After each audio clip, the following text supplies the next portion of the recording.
Logo vai começar a gravação e a gente começa a explicação, beleza? Começou. Então é isso aí, pessoal. Eu vou passar um pouquinho da teoria rapidinho, só os pontos principais, para a gente poder partir com os exercícios que eu peguei aí de umas atividadezinhas.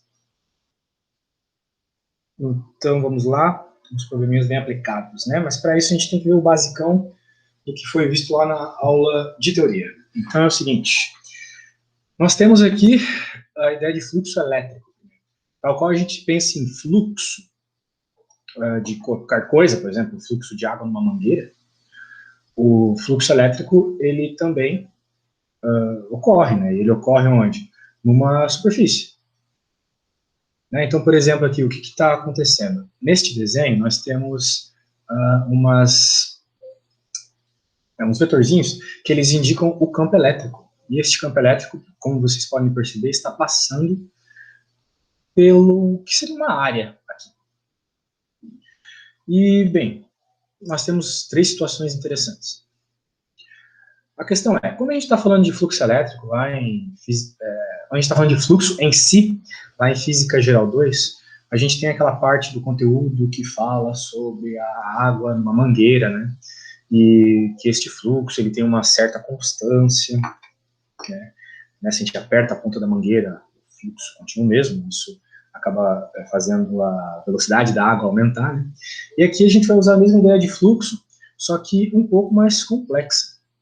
Ela vai envolver algumas coisas mais pesadinhas aqui, pois ela vai ser dada por um fluxo vetorial dessa vez, né? Por uma relação vetorial. Lá na água era uma relação escalar apenas. Ok? Então, bem, o fluxo aqui, então, ele é dado, né? Ele é definido como o campo elétrico, produto escalar do campo elétrico pela área, pelo vetor área, na verdade. Essa ideia de vetor área é bizarro, né? Ou é vetor ou é área, mas é o seguinte, quando eu tenho uma área, eu consigo definir um vetor associado a ela, tal qual lá na geometria analítica, quando vocês encontram o vetor normal, um plano, né? Aquele vetor normal, ele indica características do plano. Então, o vetor área indica as características dessa área aí. E o que tem de interessante no vetor área? Uma vez que a gente faz o produto escalar do vetor área com o campo escalar, o que a gente tem? A gente tem uma relação de fluxo, né? Porque uma vez que é produto escalar, então a angulação desses dois vetores ela tem uma relação importante. A gente percebe que quanto mais inclinado aqui está o campo elétrico em relação à área por onde ele flui, menor esse fluxo. Ok? Então vamos ver cada caso aqui rapidamente. Aqui nós temos o primeiro caso, né, onde seria o fluxo máximo, que é quando ocorre o paralelismo. Veja, estão paralelos o campo elétrico e o vetor área. Então, passa uma grande parte aqui, na verdade, todo o campo elétrico, né, passa não há perdas. Okay? Esse é o caso do paralelismo e é o caso do fluxo máximo. E o que indica isso matematicamente? Bem, acredito que vocês, nessa altura do campeonato, já conhecem bem a função cosseno, né? E uma vez que o ângulo entre os dois aqui é zero, né? Veja, são paralelos, então não tem ângulo entre eles. Vetor área, campo elétrico. Cosseno de zero.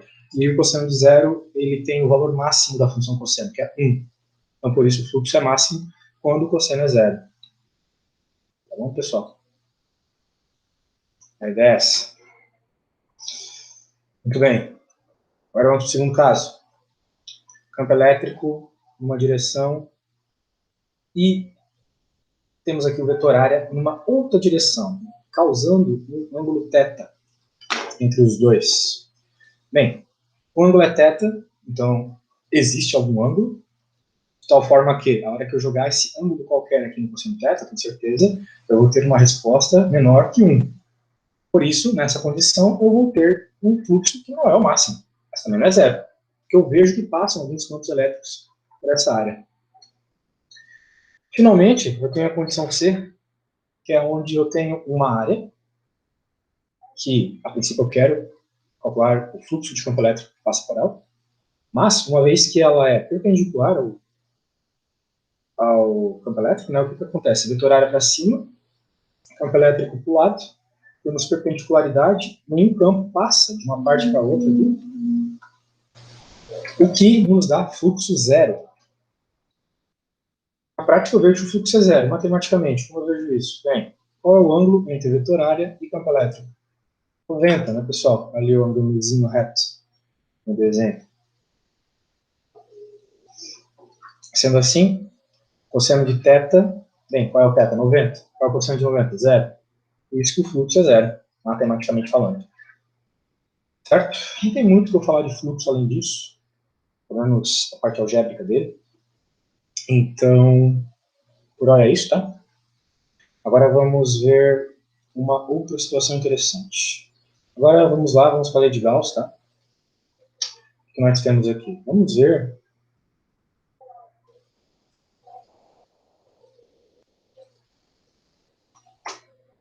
uma situação simples como essa aqui.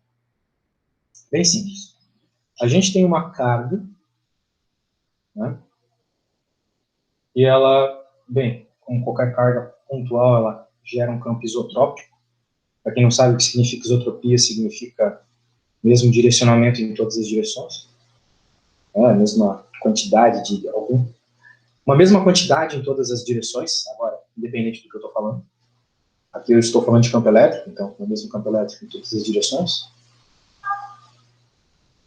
E nós vamos resolver esse problema à luz da lei de Gauss, tá? O problema pede fluxo. Bem, já introduzi a lei de Gauss para vocês na aula teórica, mas vou escrever aqui de novo, né? Nós entendemos a lei de Gauss como uma lei de fluxo. Já conversamos bastante sobre o fluxo, e no contexto aqui, ele é dado pela integral de superfície do campo elétrico vezes vetor área. Isso tem que ser fisicamente igual a Q sobre epsilon zero, pessoal. Essa é a lei de Gauss. Fluxo igual a integral do campo elétrico uma determinada área é igual a carga por epsilon zero. Percebam então que fluxo, de certa forma, é constante. Okay? Ele é constante quando nós temos uma determinada carga já definida. Então, qual é o lance, né? É o fluxo nesta bolinha aqui ou nessa bolona. É o mesmo. É o mesmo uma vez que nós temos uma mesma carga aqui, gerando o mesmo campo. Vai passar pela bolinha pequena e pela bolinha grande. O fluxo, a quantidade de campo elétrico passando, tem que ser o mesmo, independente da área. O fluxo não muda, igual aprendemos lá em Física Geral 2. O fluxo da água numa mangueira não muda. Se eu mudar a área, por qualquer motivo que seja, a velocidade aumenta. Aqui é a mesma ideia. Se mudar a área, o campo vai aumentar. Então, compensa o fluxo. Muito bem, tendo em vista isso, anotem que vocês acharem importante. Eu quero falar um pouco mais profundamente sobre o que está acontecendo aqui, né? Nós temos o campo gerado por essa carga. Por hora, vamos pensar no que está acontecendo nessa carga. Bem, ela gera um campo, como eu falei para vocês. E, sendo uma carga pontual, campo isotrópico. Mesma quantidade, as mesmas direções. O que é isso na prática? Uma esfera. Então, essa pontinha, esse pontinho aqui, gera essa esfera de campo. Então, nós podemos entender essa esfera aqui como o que matematicamente a gente chama de superfície gaussiana. Veja, a superfície gaussiana ela não existe na prática. Ela é um artifício matemático para resolver a lei de Gauss em boas simetrias. Okay? Eu já falei sobre isso na aula teórica, está escrito no Halliday, mas eu quero focar de novo, porque é uma questão bem importante para algumas derivações de consequências do eletromagnetismo que vocês vão ver na carreira de engenheiro de vocês. Pessoal, a lei de Gauss é uma lei geral, é uma lei que sai da lógica. Da lógica do funcionamento do campo elétrico, nós temos a lei de Gauss. Ela é uma lei a priori. O que isso significa na prática? Que essa lei ela existe independente de geometria, independente de como é a distribuição de carga, independente da superfície gaussiana. Independente de eu conseguir resolver a conta, a lei de Gauss existe. Ela é uma propriedade da natureza. O que isso significa na prática? A princípio, daria para resolver o fluxo, ou o campo elétrico, encontrar carga, etc., para qualquer distribuição de cargas, para qualquer geometria. Porém, às vezes, e na maioria das vezes, resolver essa conta aqui para qualquer geometria é impossível. Digamos que vocês querem encontrar o campo elétrico dessa estrela. Conseguir fazer a integral de superfície de uma estrela? Muito complicado. Portanto, nós vamos utilizar a lei de Gauss quando tivermos altas simetrias. É aí que a gente utiliza a lei de Gauss para encontrar as respostas rapidamente. Então, eu vou escrever sobre isso para postar no Cigar depois.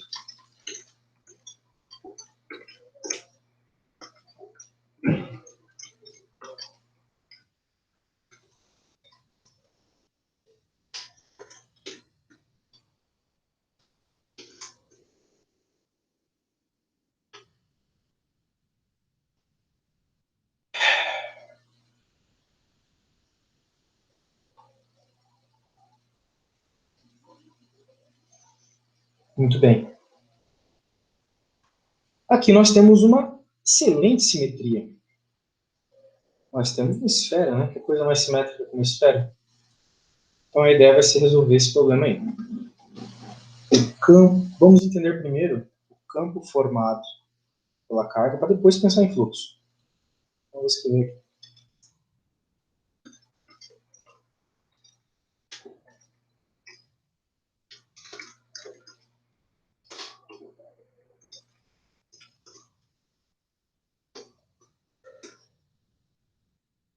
Muito bem. Veja, como eu falei para vocês, uma carga pontual, ela gera, por natureza, um campo isotrópico. Então, qual é esse campo isotrópico? É uma esfera. Muito bem. Bem, se é uma esfera, então que tal fazer uma superfície gaussiana esférica? Né? Esferas são simétricas. Então, eu fiz uma área, bem, eu fiz uma esfera, na verdade, claro, ela está em 3D aqui, então é melhor representar com esses pontinhos azuis. Eles são a minha superfície gaussiana. Por isso eu vou pôr de azul escrito superfície gaussiana. Os pontinhos indicam a superfície gaussiana.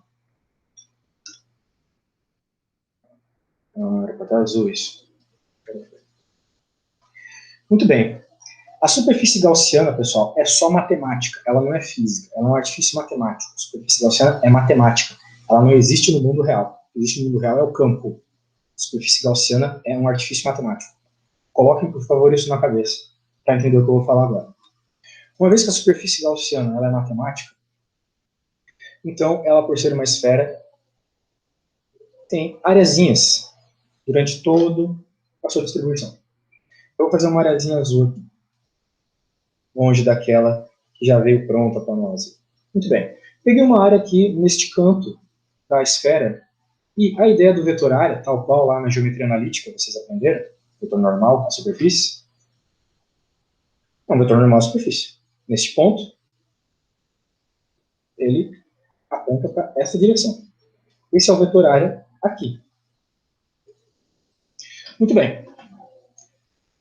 Novamente, entendam essa integral, pessoal, como o somatório de todas as contribuições de campo que multiplicam areazinhas. Agora há pouco eu estava mostrando outra imagem para vocês, que era um campo específico passando por uma área específica. Aqui eu tenho infinitesimais de área. Então, se o fluxo é a soma de todas esses infinitesimais por onde passam campos elétricos, é por isso que eu uso a integral.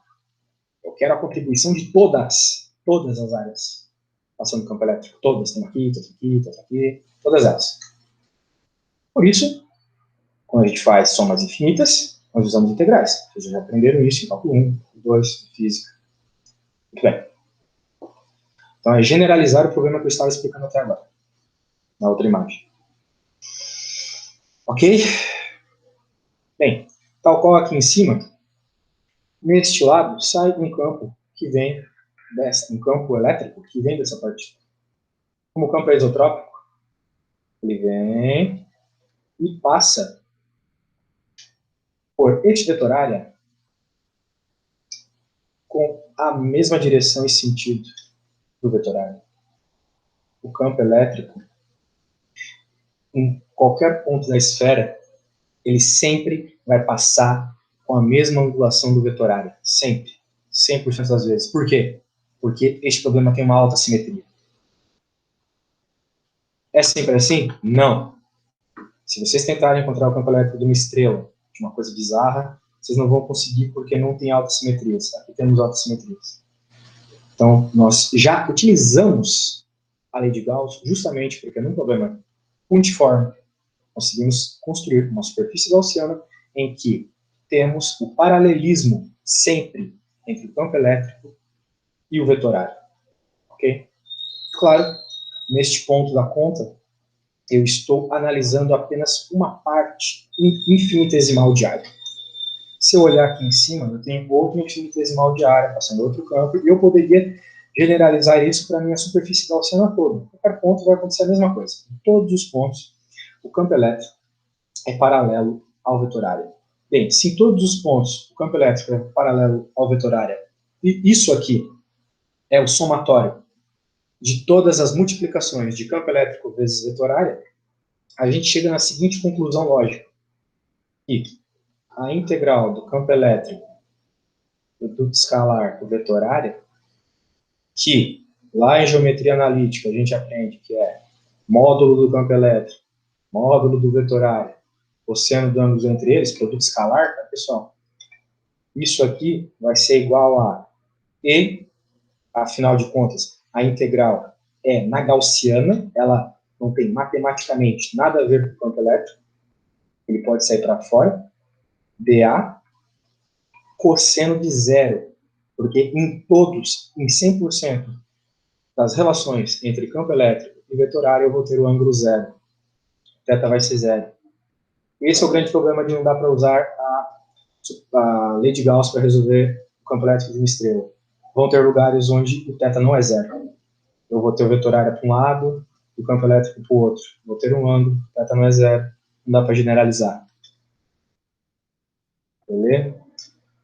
Então, muito bem. Bem, de acordo com a lei de Gauss, isso que eu acabei de escrever é igual a Q0. Bem, Q sobre ε0. Muito bem, agora vocês têm que resolver isso aqui, né? Cosseno de 0 é 0, então vai ficar simplesmente o campo elétrico igual a Q sobre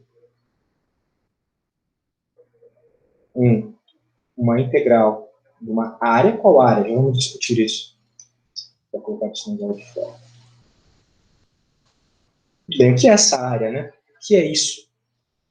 Só que causa mais espanto por ser algo novo, como diz o lei de Gauss. Bem, isso é a área da superfície gaussiana. Então, vamos focar no que eu vou escrever agora. A integral de superfície é sempre a área da superfície gaussiana. Então, sendo ela sempre a área da superfície gaussiana, eu não preciso me preocupar com características da carga, características do campo, uma vez que ele já observamos o paralelismo. Eu só preciso resolver a integral de superfície de uma área. Bem, cálculo vetorial, né? Vocês não viram, vamos agora.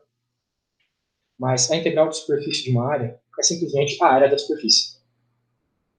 Veja, na prática, né? O que aconteceria se eu somasse todas essas areazinhas aqui? Se eu fizesse a soma de todas as areazinhas, que é o que me pede essa integral, eu encontraria a área de uma esfera. E eu acredito que todo mundo nessa altura do campeonato já saiba qual é a área de uma esfera.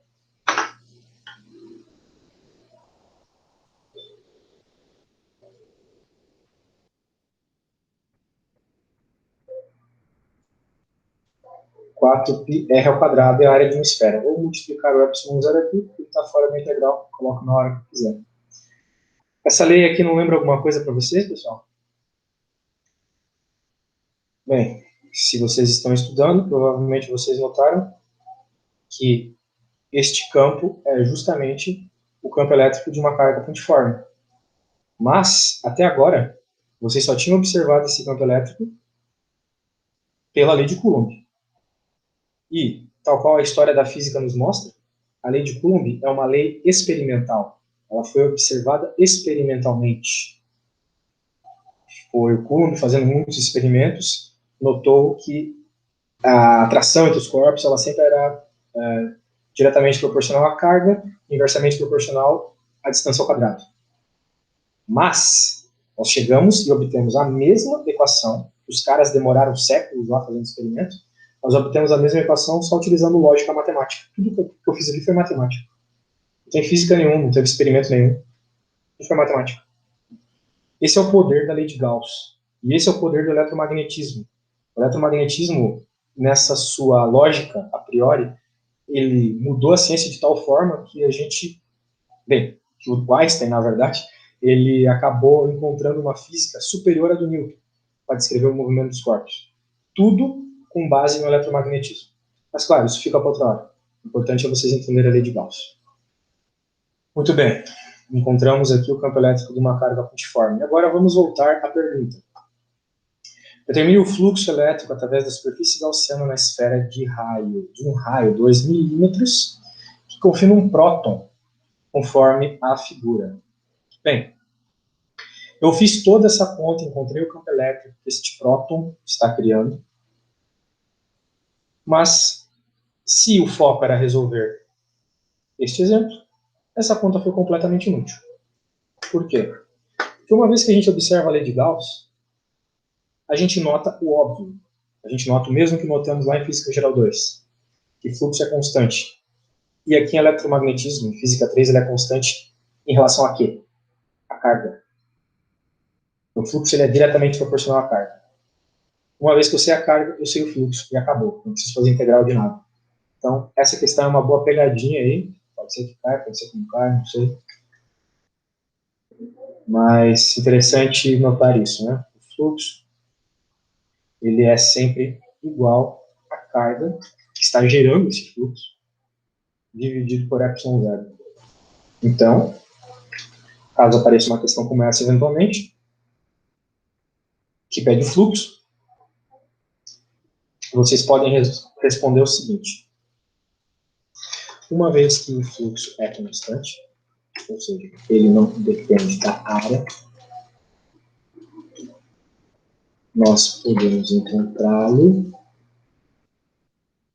apenas utilizando sua relação direta com a carga.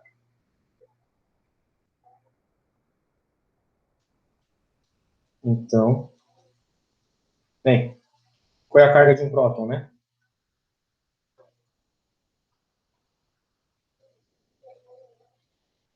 Ninguém se prontifica, então, positivo, 1,6 vezes 10 no menos 19 positivo. É a carga do elétron, só que positivo. ε0 é quanto? Bem, 8,8 vezes 10 na menos 12. Sendo assim, se a gente resolver rapidamente aqui, temos 0,18 vezes 10. Bases iguais, diminuiu a base de baixo. Espero que vocês já estejam bons nessas matemáticas básicas. A carga... Opa, eu escrevi errado aqui, não é carga, tá, pessoal? Estou procurando fluxo.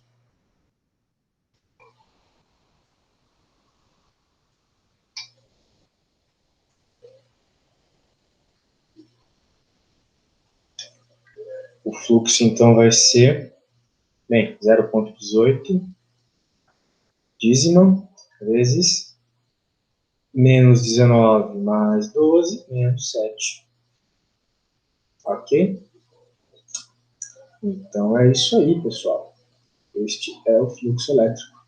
Qual é a unidade de fluxo elétrico, né? Bem, se o fluxo elétrico é igual a campo elétrico vezes área, então é a unidade de campo elétrico, Newton por Coulomb, vezes a unidade de área, metro quadrado.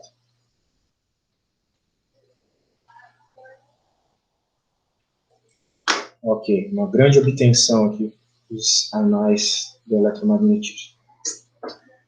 Agora vamos para uma outra questão interessante aqui, bem prática, na verdade, que me apareceu recentemente. Quero que vocês respondam.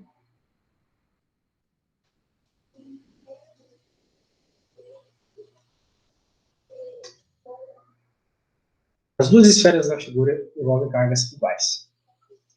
A seguir são apresentadas 3 hipóteses com relação ao fluxo produzido por cada uma das cargas na superfície que as envolvem. Hipótese 1. Os fluxos através de A e B são iguais, pois elas envolvem cargas iguais. 2.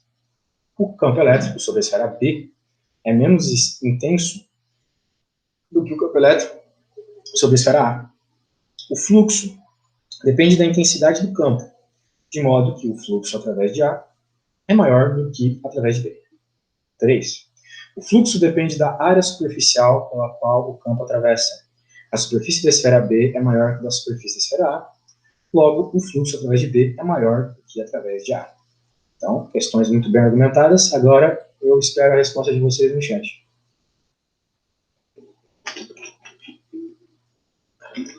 Ou no áudio aí, né? Se quiser falar, tá convidado a falar.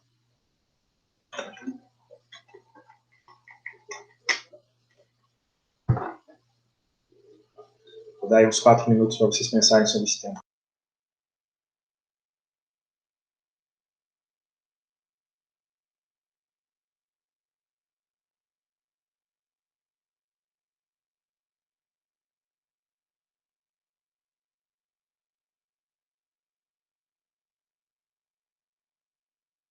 Professor, acredito que seja a hipótese 1. Eu também, Hipótese. porque as cargas são iguais, né? Que nem você falou na passada, não faz diferença a área da esfera. Certo. Mas a 2 me parece bem interessante também. Vocês conseguiriam me argumentar por que a 2 está errada?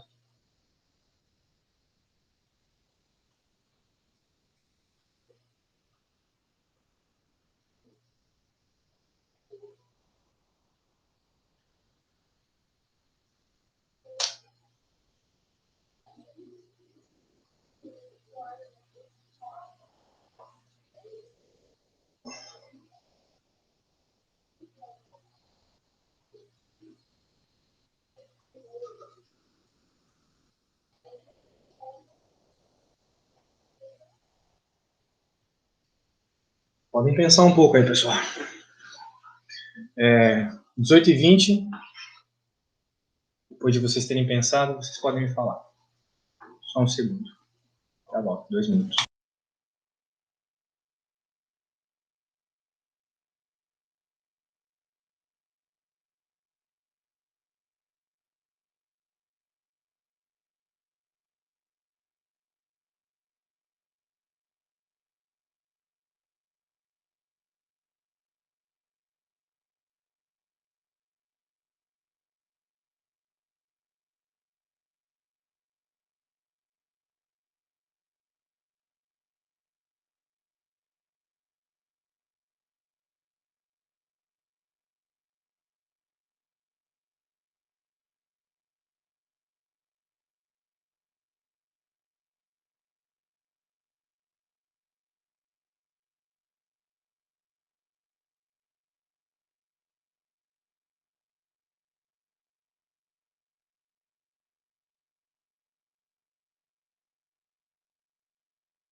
Pessoal, eu vou ficar mais uns 2 minutos off, e eu vou ficar off mesmo, eu não vou ficar na frente da tela, é só uma experiência didática aqui.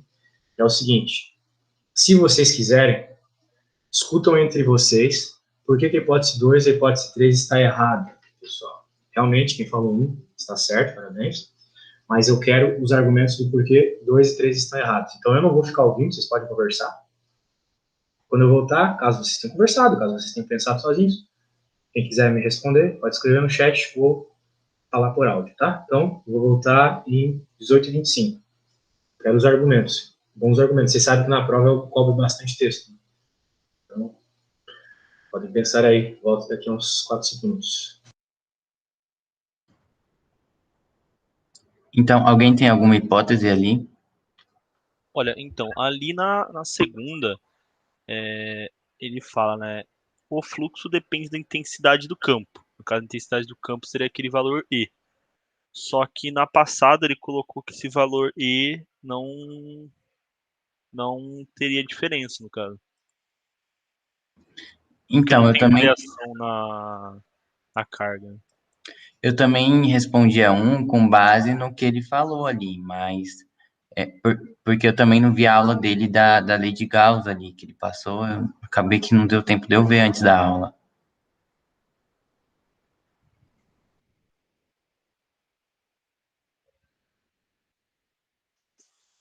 Ó, que nem assim, a fórmula do campo elétrico, ela está diretamente proporcional à constante eletrostática e a módulo de carga.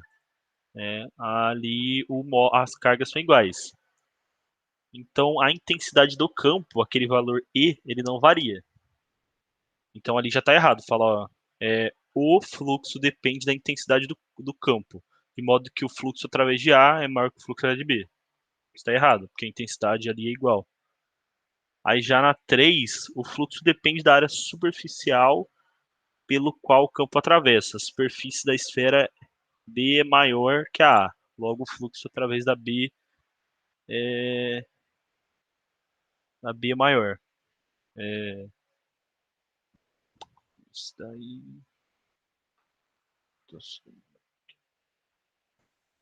No caso ali, pelo que eu estava vendo da equação do campo elétrico, é a força elétrica, né? E sobre a carga. É alguma coisa do tipo. Daí eu não consigo tirar nada disso.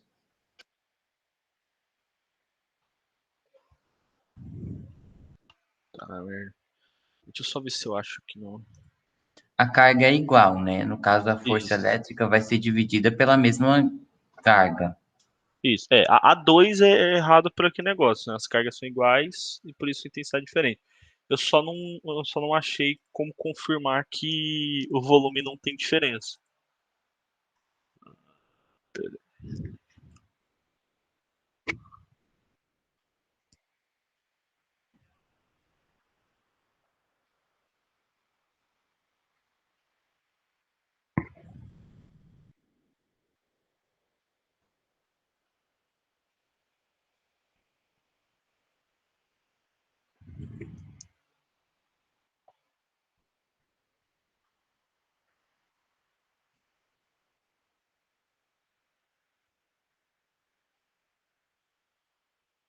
Tá, no caso ali a 2 ela, ela meio que tipo entra em contradição ali, porque no caso do campo elétrico sobre as duas esferas ah, não, peraí. Tem que pensar mais.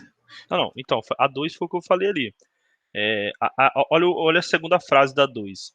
O fluxo depende da intensidade do campo, né? De modo que o fluxo de A através de A é maior que de B. Mas isso é mentira, por quê? Porque a intensidade do campo, aquele valor E, ele necessita apenas da carga, que ambas são iguais, e aquele valor K, que no caso é uma constante. Então não tem variação de acordo com o tamanho do círculo. Então, assim, tanto no A quanto no B, o fluxo da intensidade de campo, então aquele E, ele é igual. Por isso que a 2 está errado. Aí a 3, só que eu não tô achando como confirmar que o tamanho da esfera não muda o valor.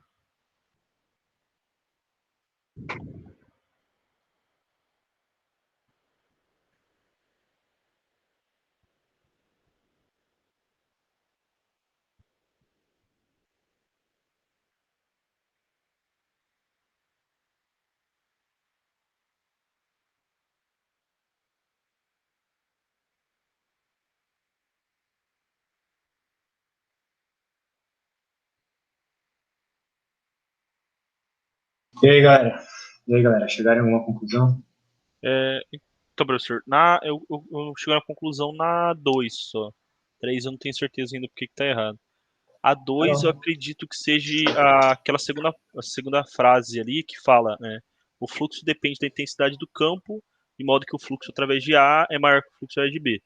Só que na equação da intensidade do campo lá, que no caso seria aquele E, ele é proporcional ao coeficiente, é o K, e a, a carga. Né? E ali fala que as cargas são constantes, então, pelo menos pelo que eu entendi, né, é para a intensidade de campo dos dois ser iguais. Né? Então Certo. não teria variação. Agora eu só não saberia porque a 3 está errado. Na verdade, eu acredito que seja por causa que a superfície não tem variação, tipo assim, não independe do tamanho da superfície, mas eu não sei exatamente por quê. Muito bem. Bem, se ninguém tem mais nada para falar, vamos analisar a hipótese 2 e a 3. Para analisá-las, a gente pode ignorar por hora o fato de que realmente o fluxo ele pode ser dado em termos da carga. Né? Vamos ver o começo da hipótese 2. O campo elétrico sobre a esfera B é menos intenso que o campo elétrico sobre a esfera A. Isso é um fato. Porque B está mais longe da carga do que A. Esse a gente poderia chamar de RB, esse a gente poderia chamar de RA.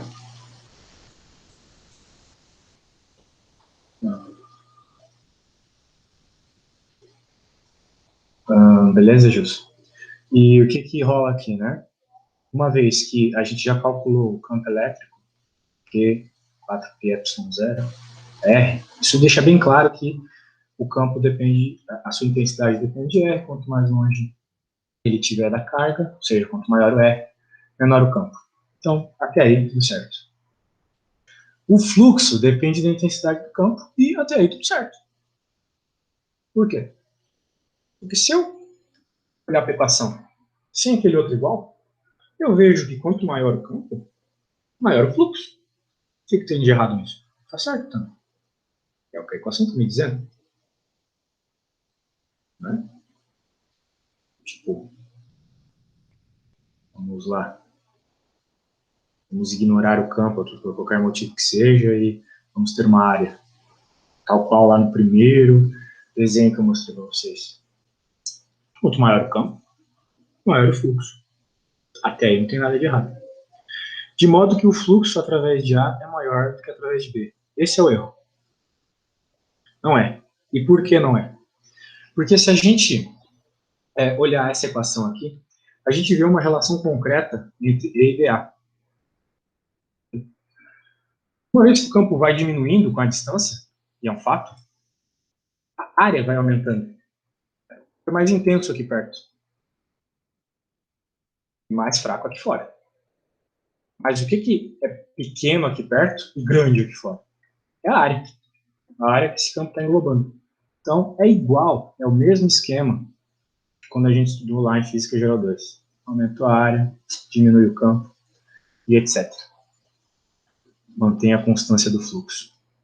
Então, fluxo depende da intensidade do campo, depende do tamanho da área, mas uma vez que eles estão interrelacionados, eu aumento a área e diminuo o campo, por consequência lógica da matemática da lei de Gauss. Ok? Então, esse é o erro das duas afirmações. E não levar em conta que eles variam juntos, mantendo a constância do fluxo. Porque não tem como tu ir diminuindo gradativamente o campo sem aumentar gradativamente a área. Uma vez que, por exemplo, na equação da carga pontual, né? 4πr quadrado é a área de uma esfera, eu vou aumentando o R, aumentando a distância, aumento, então, a área, mas se eu aumento o termo aqui de baixo, eu diminuo esse termo aqui. Eu vou aumentar o termo que eu estou dividindo a carga. Por consequência, eu diminuo o campo. A lógica é essa, tá, pessoal? O erro é não observar a interdependência aqui de campo elétrico e área no que concerne ao fluxo. Mas muito bem, gostei da discussão. Parabéns aí, galera. Eu não discutei, na verdade, não discutei nada. E a ideia é essa. mas importante que vocês discutiram, gostei bastante. Muito bem. Meu senhor.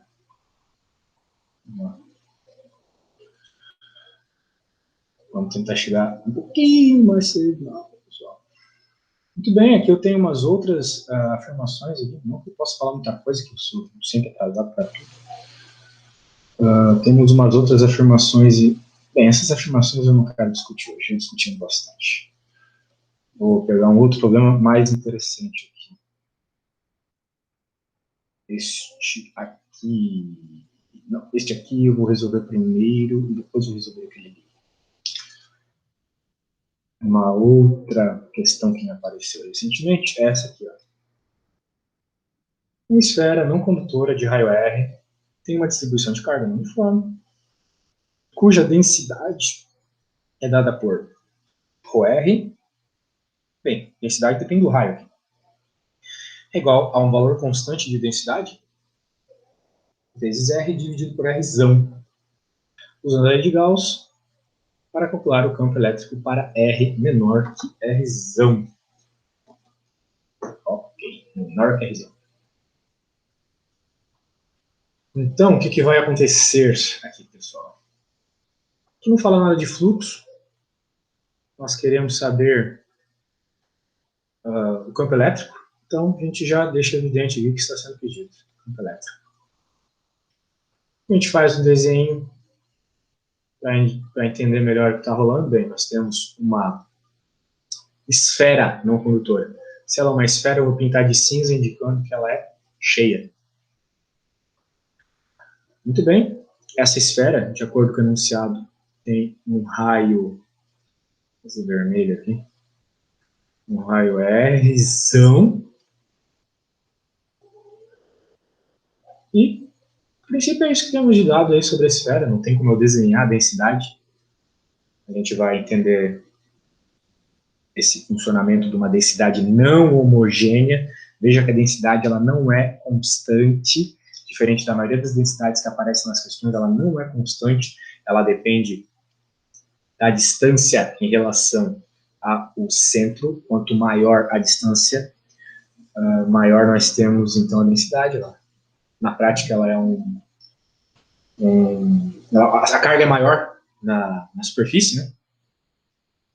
Então, ela é uma esfera não condutora com características condutoras. E a gente sabe que esferas condutoras, elas têm toda a sua carga na superfície dela, né? Isso é uma característica, conversei também na aula teórica, tem a ver com a lei de Gauss, e a consequência tecnológica disso é a lei de Faraday, a gaiola de Faraday, né? Objetos condutores sempre mantêm a sua carga na superfície. Se não fosse o caso, nós observaríamos correntes autoinduzidas na natureza. A gente nunca viu isso. A gente nunca viu um objeto na natureza criar corrente elétrica do nada. Não existe isso. Seria o caso se as esferas condutoras, por exemplo, elas não tivessem a sua carga toda na superfície. Muito bem. Nós temos aqui a nossa esfera, então, e com isso só não dá para resolver a conta por lei de Gauss. Para resolver a conta por lei de Gauss, nós temos que associar uma superfície gaussiana. Muito bem.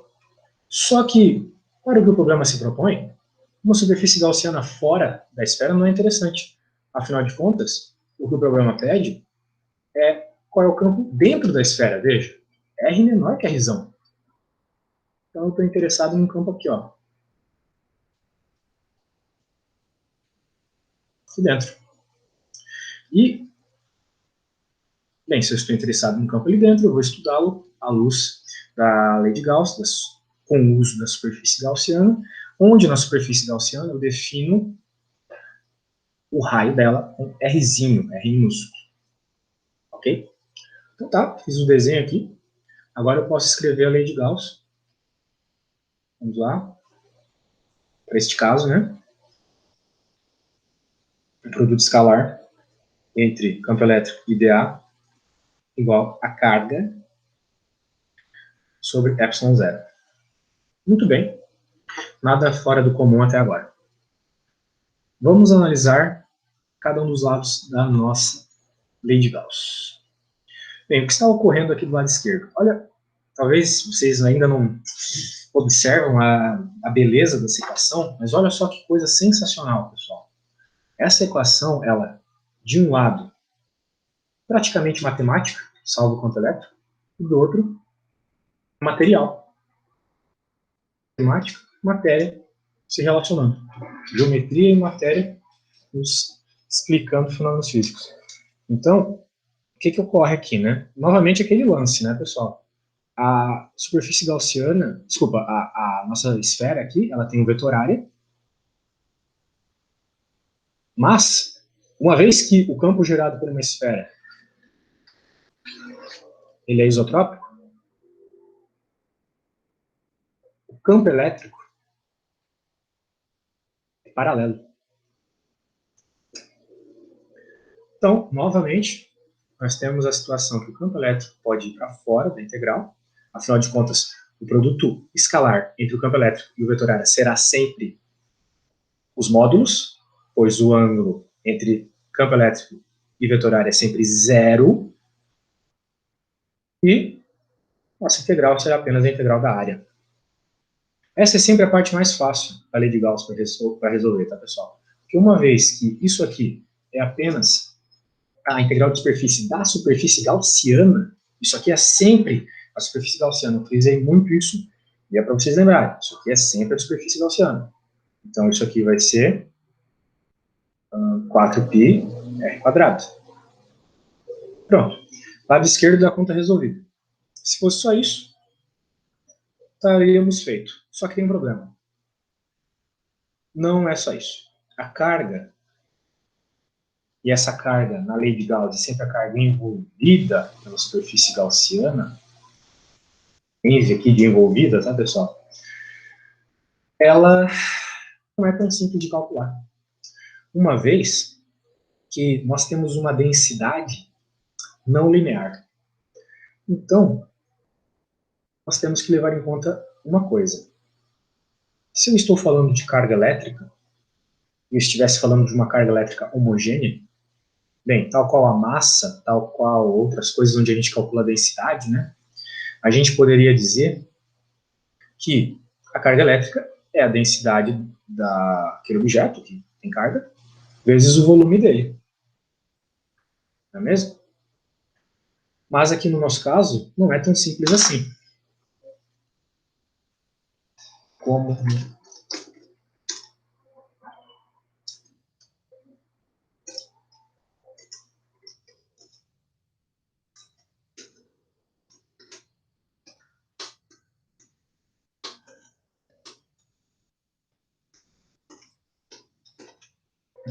Ok, como não há homogeneidade, nós temos que resolver uma integral para encontrar a densidade.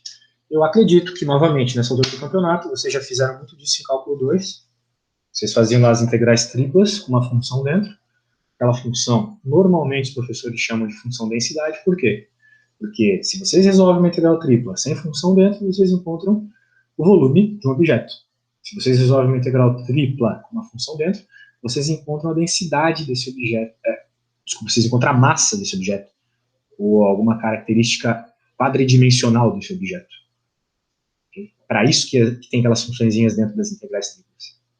For só os limitantes, volume. Se tiver algo dentro, massa, ou qualquer outra coisa que o problema se propõe. Uma coisa em outra dimensão, né? Então a carga, ela vai ser a integral do volume, da densidade em dV. Ok? Muito bem. Mas aqui vocês têm que levar em conta algumas partes importantes da teoria. Quero que vocês observem o nosso problema. O nosso problema, sim, ele envolve uma esfera com uma certa geometria, um certo tamanho, que passa de onde a gente está interessado em calcular a gaussiana. A esfera é maior que a gaussiana. Ok? Só que a lei de Gauss, ela se interessa apenas na carga envolvida. Envolvida por quem? Pela gaussiana. Ok? Então a carga que entra aqui é a carga que é sempre envolvida pela gaussiana. E qual é a lógica disso? Bem, a gente não está calculando um fluxo, isso aqui não calcula o fluxo, só vai haver fluxo de algo que está dentro. A coisa que está fora não está gerando um fluxo dentro da superfície gaussiana. As coisas que estão dentro aqui geram fluxozinhos. Mas que fluxo gera para essa superfície gaussiana azul uma carga que está aqui? Nada, não afeta em nada. Por isso, a lei de Gauss trata apenas de carga envolvida pela superfície gaussiana. Sendo assim, quando nós formos calcular aqui a carga envolvida, nós vamos ter que construir uma integral tripla que dê conta da geometria esférica, dê conta da nossa densidade estranha, que é ρ0 R sobre Rzão. Então aqui eu vou substituir o nosso ρ pelo ρ dado pelo enunciado. 0 Rzinho sobre Rzão. Ok? E bem, como eu acredito que vocês já estejam acostumados a resolver integrais duplas ou triplas e por aí vai, eu acredito que vocês já saibam qual é o diferencial de uma integral tripla. Ok? Dado pela teoria da matriz jacobiana,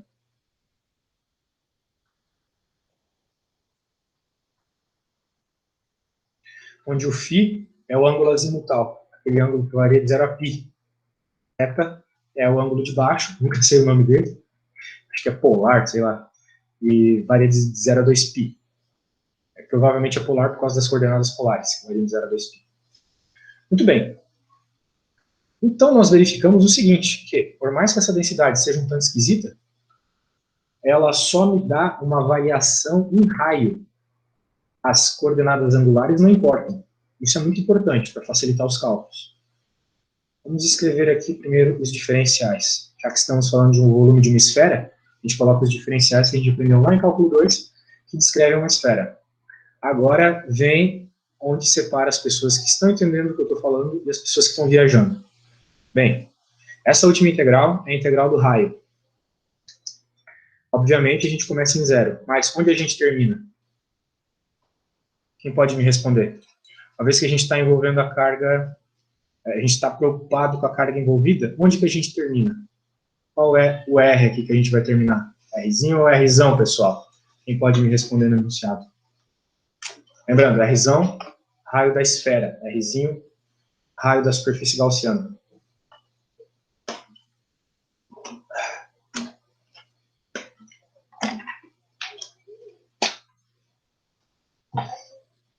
Quem puder responder, estou no aguardo.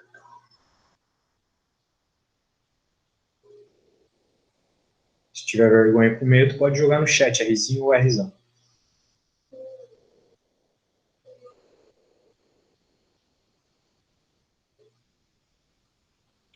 Professor, só uma pergunta. O Rzinho, no caso, é da esfera? Raio da esfera? Rzinho, raio da superfície gaussiana. O Rzão é o da esfera, no caso. Exato. Eu acredito que seja o Rzão. Tem mais aí, pessoal?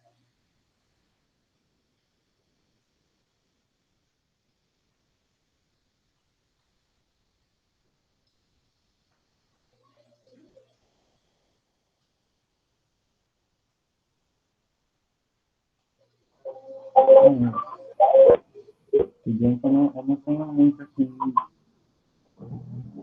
Caramba! Esse áudio aí parece aquelas rádio... como é que é?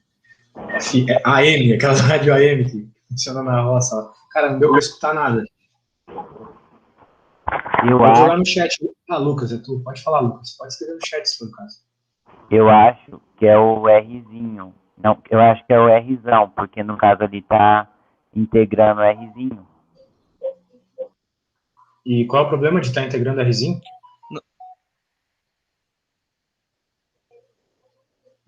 Professor. Oi. Desculpa, eu acho que eu viajei aqui. Eu acredito que seja o Rzinho, porque no caso ali tá fazendo integral para encontrar a carga na superfície gaussiana. Cara. Isso. Bem. Tá certo agora, Gabriel. Realmente, nós temos a Rzinho ali. Por quê? Por que Rzinho? Novamente, o que eu estava falando agora há pouco. Talvez o pessoal não entendeu, não prestou atenção, tá fazendo qualquer outra coisa aí. Rzinho por quê? Porque a carga, na lei de Gauss, é a carga envolvida. Envolvida por quem? Pela superfície gaussiana. Então, a carga que a superfície gaussiana vai envolver é a carga que está até um raio R, que é o próprio raio da superfície gaussiana. Não é um Rzão. Porque até Rzão, a minha superfície gaussiana não chega. Ela só chega até R. Então a carga envolvida é uma carga dada pelo próprio raio da superfície gaussiana. Agora, se vocês, né, eu acho que foi o Lucas que falou que não poderia ser Rzinho, porque aqui já está Rzinho, provavelmente vocês estão falando sobre aquela coisa que os matemáticos eles falam, que o integrando ele não pode ter o mesmo, a mesma representação do diferencial, mas isso é coisa de matemática. Então eu falei, esse Rzinho aqui é o Rzinho volume que eu estou tratando, e esse é o Rzinho do volume que eu vou ter. Então, por que eu não posso chamar da mesma coisa, né? Mas tudo bem, se for esse o teu erro, Lucas, legal a tua análise. Mas a gente não vai se preocupar com isso no curso de física. Ok? Então, beleza. Vamos resolver aqui o que falta. Bem, pessoal, percebam o seguinte, essa função aqui dentro, ela, na verdade, o que é diferente aqui de uma esfera, né? Imaginem, vocês fizeram muito isso em cálculo 2. Se vocês ignorassem isso aqui, sobraria a integral que dá a área de uma esfera. Desculpa, o volume de uma esfera. Ignorando isso que tem um x no meio ali. Ok. Da integral da esfera, vocês sabem o seguinte, que a variação angular é aquilo que causa o 4π do volume de uma esfera, que é 4π r ao cubo sobre 3. Esse 4π, ele sai da integração angular. O r ao cubo sobre 3 sai da integração desse r quadrado. Vocês sabem que a integral de r quadrado é r ao cubo sobre 3. Então, uma vez que a minha função densidade ela não depende do ângulo, a parte angular dessa integral é a mesma de uma integral para encontrar o volume de uma esfera. Então, a gente simplesmente não vai resolver isso aqui, porque a gente sabe que do volume de uma esfera sai o 4π. A nossa preocupação está em resolver a integral do R. Bem, dando uma arrumadinha aqui, a gente vai ter essas coisas que são constantes, esse coeficiente de densidade, que dá a unidade de densidade, R ao cubo, dr.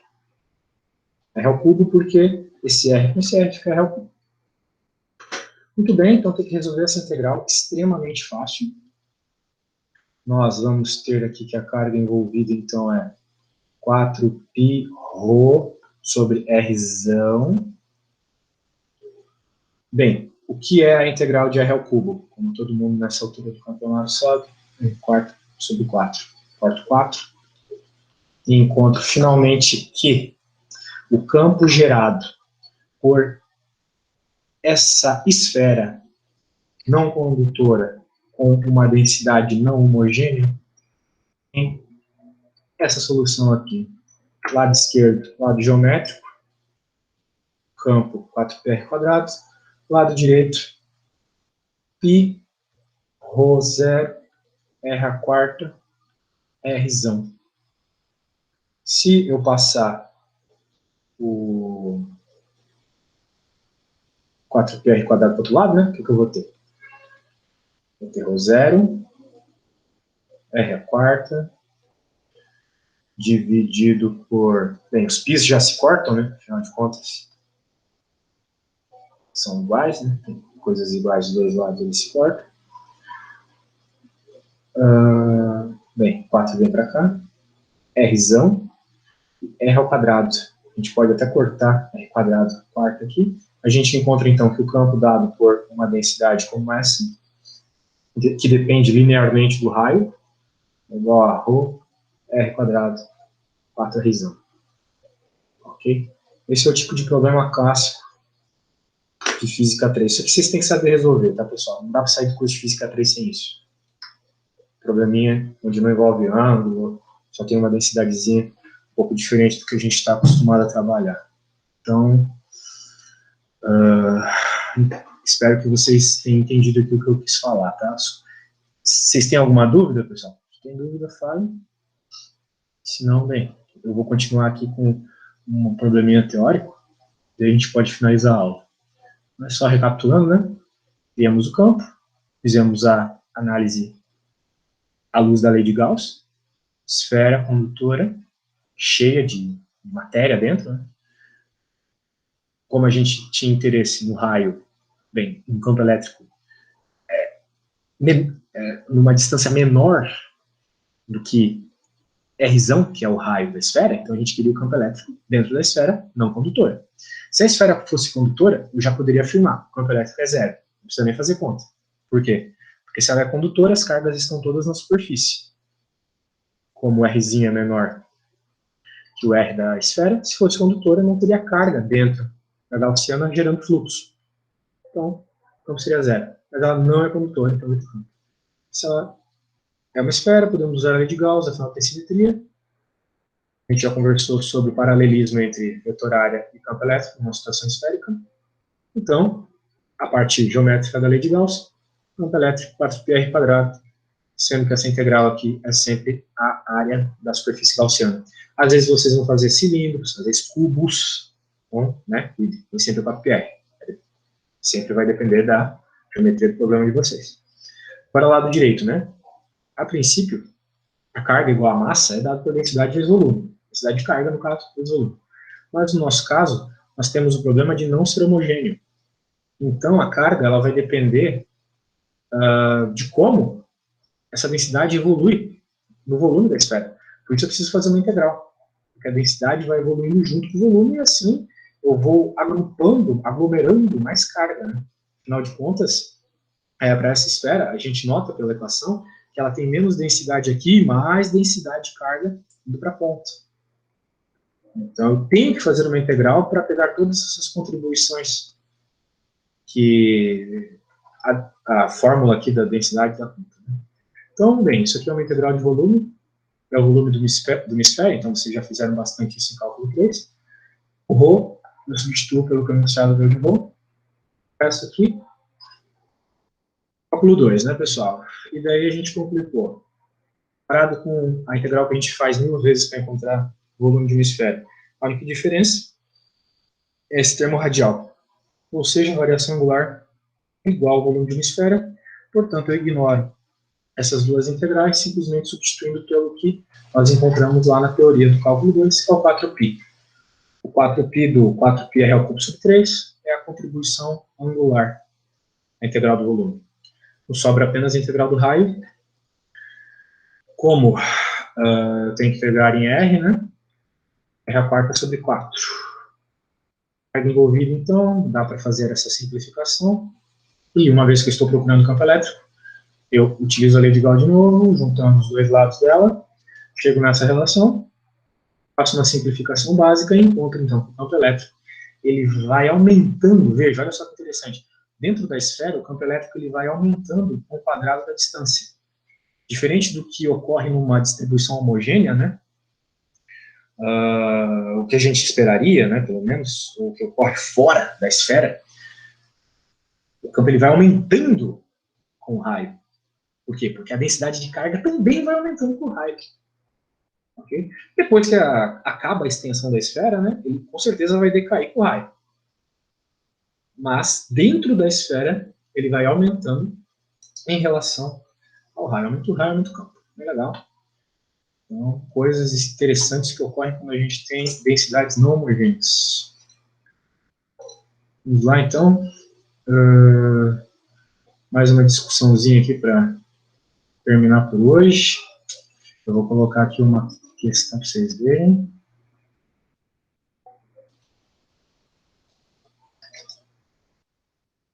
Espero não estar fritando muito o cérebro de vocês, mas como é uma das últimas aulas antes da prova, vou falar mais sobre isso pelo CIGA eventualmente. É importante eu passar uns exercícios legais. Muito bem, vamos lá. Acho que vai ficar show, mas acho que vai ficar meio feio, mas... Bem, acredito que todos estão conseguindo ler. Uma casca esférica, veja, agora temos uma casca esférica. Isolante de raio R, é eletrizada uniformemente com uma carga de módulo Q. A figura mostra o perfil do gráfico do potencial elétrico em função da distância radial R. analise a validade das afirmativas marcando as que você viu correta. Essa questão é de múltipla resposta, portanto... bem, isso aqui não tem nada a ver com o problema em si, né? Vamos lá. O que importa é analisar as coisas ali. Beleza. Vamos lá. O trabalho para levar uma partícula pontiforme da superfície da casca até o ponto B é nulo. Claro, isso aqui não envolve campo elétrico, mas a gente vai discutir isso quando for estudar potencial elétrico. Então a gente ignora essa pergunta. Vamos para B. A casca esférica possui carga elétrica positiva. Bem, temos um gráfico... esse gráfico é de diferença de potencial, pensei que fosse campo elétrico. Que droga. Bem, essa questão aqui não vai dar para resolver, pessoal. A gente não aprendeu potencial elétrico ainda. Então, me desculpem aí, eu dei uma vacilada. Mas eu posso adaptar este problema aqui. Fazendo o seguinte, eu vou colocar aqui é campo elétrico. E vou colocar uma característica do campo elétrico aqui. Vou apagar esse gráfico, né? E vou fazer o gráfico que ocorreria aqui no caso de um campo elétrico. Seria assim. E, eventualmente, né, ele vai descendo. Muito bem. Isso seria um gráfico semelhante ao de um campo elétrico, pessoal. Ou melhor, né? Mais bonito ficar assim. Que esteja errado que eu fiz, mas... na verdade, assim tá bom também. Como faz? Assim é melhor. A casca esférica possui carga elétrica positiva. Bem, o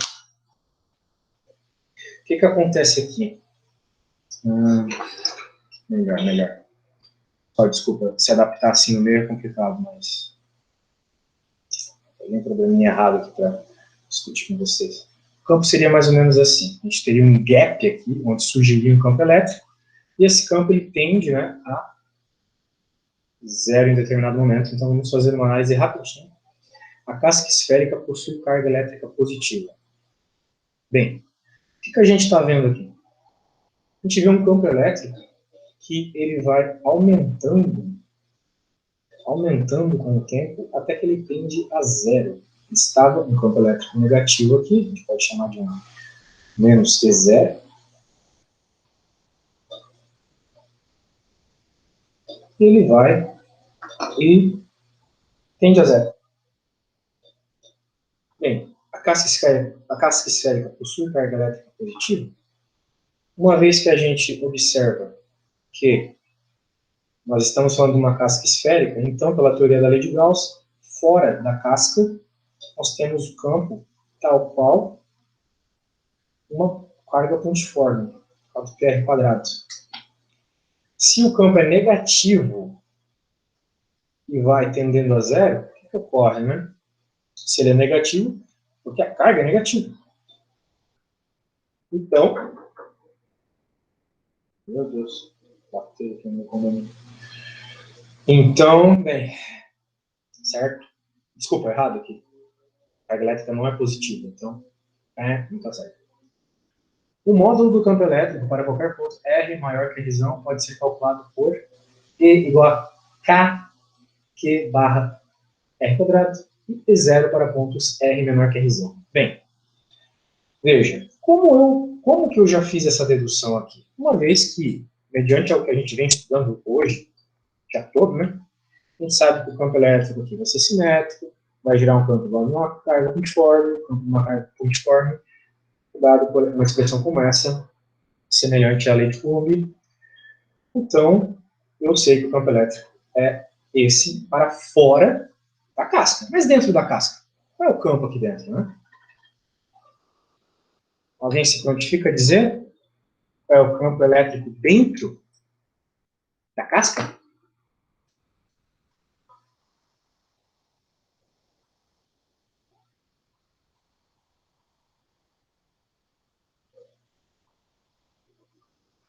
Ninguém? O gráfico está mostrando claramente qual que é o campo elétrico. Né? É zero. É zero. É zero. Bem, por que é zero, né? Novamente, a lei de Gauss me diz... Diga, Gabriel, por favor. Professor, isso que eu acredito. Pelo fato de ele ter sido eletrizado só a casca, e no caso, não, eles se repelem, não estaria entrando campo elétrico lá de dentro, uma em direção a outra. Infelizmente, não. Na verdade, é o seguinte, lei de Gauss, ok? Coloquem uma superfície gaussiana com um Rzinho menor que R. Digamos que ela tem Rzinho, e digamos que a casca aqui tem Rzão. Dentro desse Rzinho, tem alguma carga? Não tem absolutamente nenhuma carga. Se não tem carga, bem, a lei de Gauss, ela não é a carga envolvida aqui. Se não tem carga envolvida, não tem fluxo. Se não tem fluxo, não tem campo. A gaussiana não está envolvendo carga nenhuma. Então não há fluxo nada. Aí vocês podem pensar, mas a carga aqui fora mandaria campo para dentro. Não, não mandaria campo para dentro. Ou vai que mandasse. Automaticamente não manda. Mas vai que mandasse. O que ia acontecer? Bem, um campo que vem daqui seria anulado por um campo que vem daqui. O fluxo é uma quantidade que sai. Só que eu tenho a mesma quantidade entrando e saindo. Então, no fim das contas, zero. Zero por soma vetorial. Ok? Então, não existe campo dentro de uma casca esférica. Não existe campo. Consequência disso, a gaiola de Faraday. A gente só não leva choque num carro dentro de uma tempestade, né? Justamente porque as cargas elas ficam na casca do carro. E elas não mandam um campo elétrico para dentro do carro, né? Graças a Deus. D. A força eletrostática sobre uma carga teste que é zero colocada dentro da casca será nula em qualquer localização. Sim, uma vez que não tem campo aqui dentro, eu coloco uma carga aqui, não vai ter campo. E, no ponto C, campo elétrico será nulo. Onde é o ponto C? Ah, aqui. Sim, tem campo. Beleza, pessoal? Então tem algumas coisas que são bem práticas no estudo da lei de Gauss. Se não tiver carga envolvida, esquece. Tem nem que pensar. Tá bom? Pessoal, então é isso, tá? Acredito que hoje a gente viu bastante coisa, foi bem interessante. Agradeço a participação dos colegas. E vão estudando aí, fazendo os probleminhas três bolinhas do Halliday, para todo mundo ir bem na prova. Se ninguém tem mais dúvidas, agradeço a atenção, desejo uma boa noite e um ótimo fim de semana. Tchau. Boa noite.